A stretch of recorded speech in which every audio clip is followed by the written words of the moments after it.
अस्सलामुअलैकुम dear students. आज हम डिस्कस कर रहे हैं क्रूक्स ट्यूब, जो कि फर्स्ट ईयर केमिस्ट्री के थर्ड चैप्टर में टेक्स्ट बुक बोर्ड के हिसाब से हमारा टॉपिक है।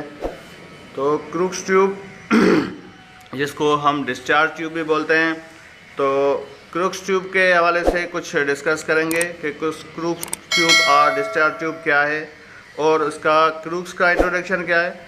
कि William crooks was born in 1832 and was died in 1919, and he invented 1875 crooks tube.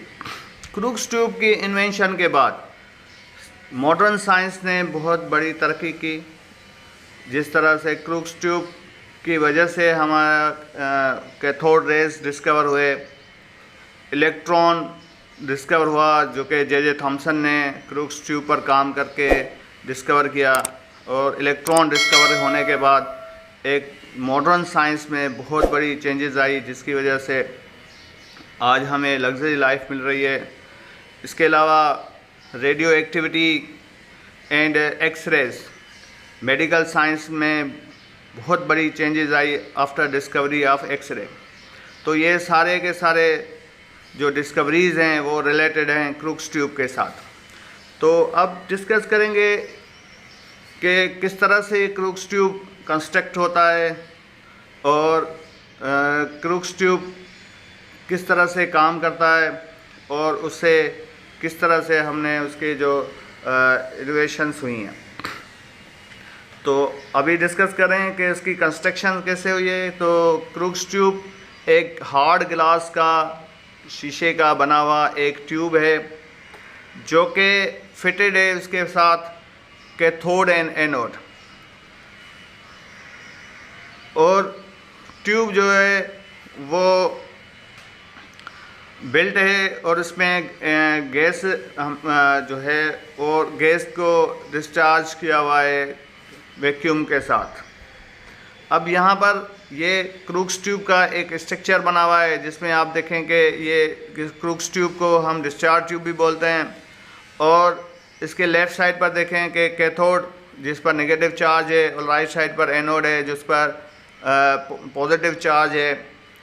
और राइट नीचे देखें तो यहाँ वैक्यूम ट्यूब लगा हुआ है या वैक्यूम पंप लगा हुआ है, जिससे हम एयर इससे रिड्यूस करेंगे। और ये हाई वोल्टेज बैटरीज के साथ कनेक्टेड है।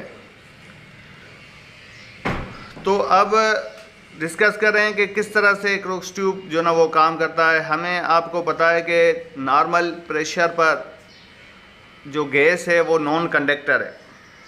तो इसकी पॉइंट्स पर लेते हैं कि एक्सपेरिमेंट किस तरह हुआ।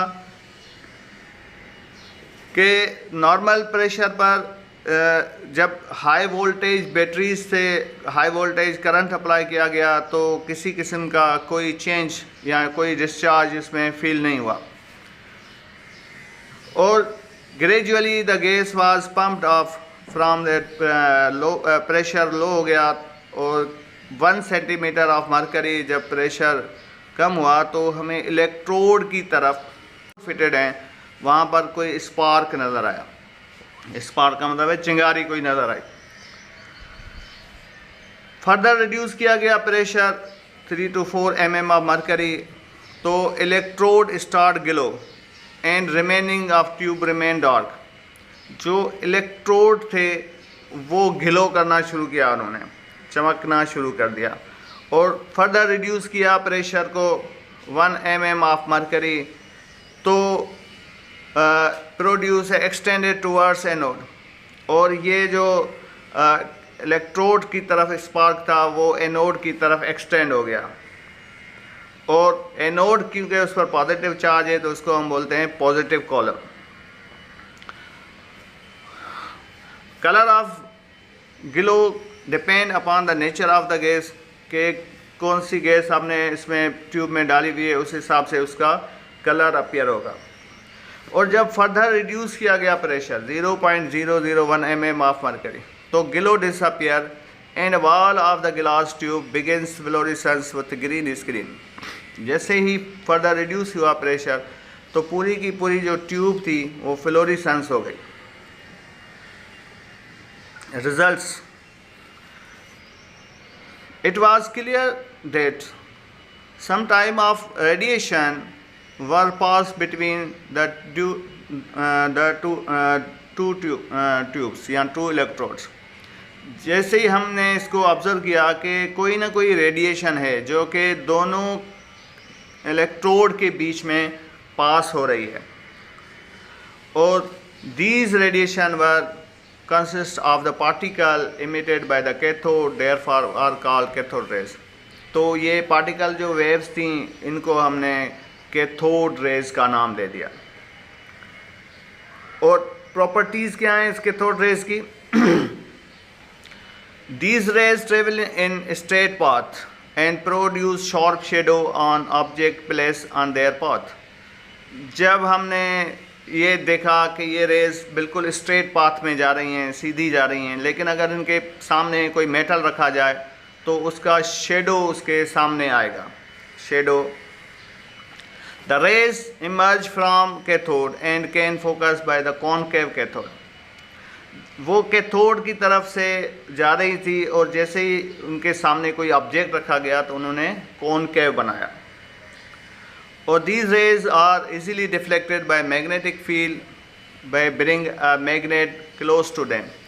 अगर हमने उनके सामने मैग्नेट रख दें तो उसकी से इस रेज जो ना वो डिफ्लेक्ट होंगे.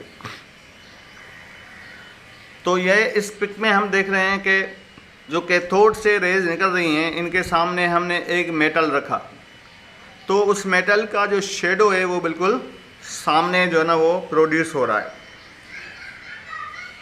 तो these rays are displaced tiny particle hence possess mechanical power. अगर हमने इनके सामने कोई पार्टिकल रख दिया है और सपोज़ कोई पेंडुलम रखा है या मैग्नेट या कोई बेरिंग रखा तो वो उसको मूव करवाने की पार्टिकल सलाहियत रखते हैं. तो इसका मतलब ये है कि ये इसमें मैकेनिकल पावर भी है. These rays also can be deflected, easily deflected by the electrical field.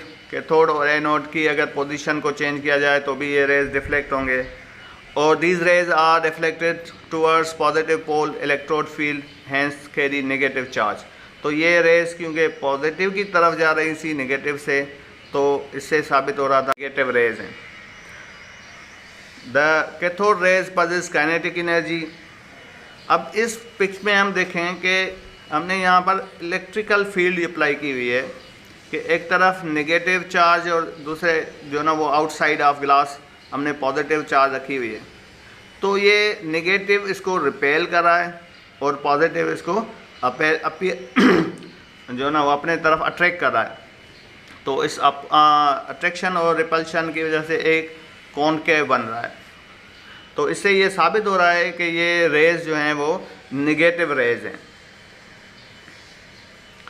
The rays were independent of nature, cathode and gas filled inside the tube. किसी भी नेचर का कैथोड या एनोड रखते हैं, इलेक्ट्रोड किसी भी मेटल का बना दें या किसी भी किस्म की कोई भी गैस इस ट्यूब में डाल दें तो इससे कोई भी प्रॉपर्टीज़ पर फ़र्क नहीं आ रहा था. तो these rays were consist of particle known as the electron carry negative charge. तो अब इन सारी प्रॉपर्टीज़ के बाद ये साबित हो गया कि ये नेगेटिव चार्ज रखती हैं. और अगर इनका कंक्लूजन दिया जाए तो all experiment use different cathode and gases given by the same value of charge of mass ratio. मुख्तलिफ साइंटिस्ट मुख्तलिफ कोवर्स कर रहे हैं, मुख्तलिफ काम किया, मुख्तलिफ किस्म के इलेक्ट्रोड्स बनाए. इसके अलावा इसमें मुख्तलिफ किस्म की गैसेस डाली गई, लेकिन इलेक्ट्रॉन का जो चार्ज और मास जो रेशो था वो फिक्स था. इसका मतलब है कि इलेक्ट्रॉन का जो मास है और इलेक्ट्रॉन की जो चार्ज है वो फिक्स है. This shadow shows that electron could be produce from any kind of nature matter and are were basic unit of atom. तो हर गैस में, हर मेटल में, all type of matter contain electron और electron की जो nature है वो एक जैसी है. तो यहाँ पर हम इस पिक में देखें कि एक कैथोड ट्यूब रखा हुआ है और इस कैथोड ट्यूब से जब हाई वोल्टेज बैटरीज कनेक्ट की गई तो ये ग्लो हो गया जो कि लेफ़्ट से राइट की तरफ इसका कैथोड से एनोड की तरफ एक जो ना वो लाइट जा रही है, और जैसे ही हमने इसके ऊपर मैग्नेट जो ना इसके बेरिंग क्लोज लाए तो ये रेज जो ना वो डिफ्लेक्ट हो रही थी, और ये अगर मैग्नेट को हटा दिया तो फिर यही रेज जो ना वो स्ट्रेट हो गई। तो thank you very much. Hope करते हैं कि आपको आज का लेक्चर पसंद आएगा। Thank you.